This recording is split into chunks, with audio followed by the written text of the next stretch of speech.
Big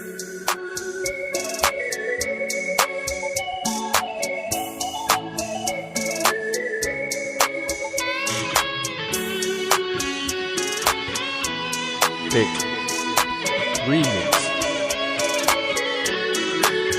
អូនក្រមុំស្រីធ្លាក់សំពុតខ្លីម្លែណោពេលអាវដៃខ្លីប៉សតែខ្លួនឆានល្អបងនាងជិះម៉ូតូចេញពីផ្ទះតាំងពីព្រឹកព្រៀងទៅរៀនមែនទេអូននាង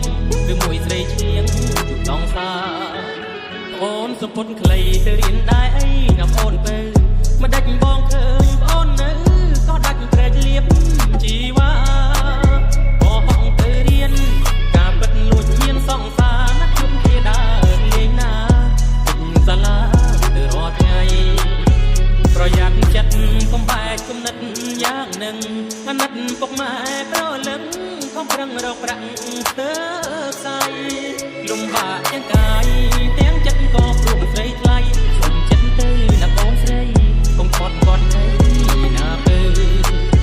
អូនក្រមុំស្រីគិតមើលជាថ្មីទៅនាង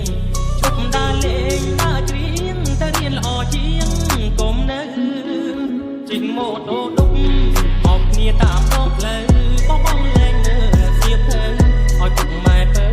ខ្មាំងគេ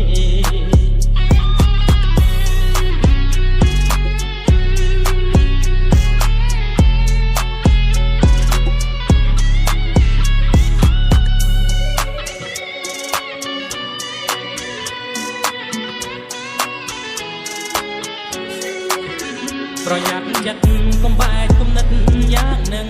អាណិតពុកម៉ែប្រលឹងខំប្រឹងរកប្រាក់ស្ទើខ្សែលំបាកទាំងកាយ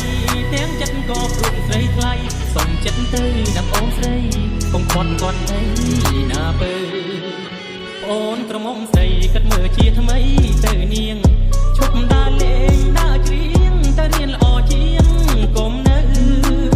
ជិះម៉ូតូដុកអោបគ្នាតាមដងផ្លូវបងលែងមើលសៀវភៅឲ្យពុកម៉ែទៅខ្មាំងគេ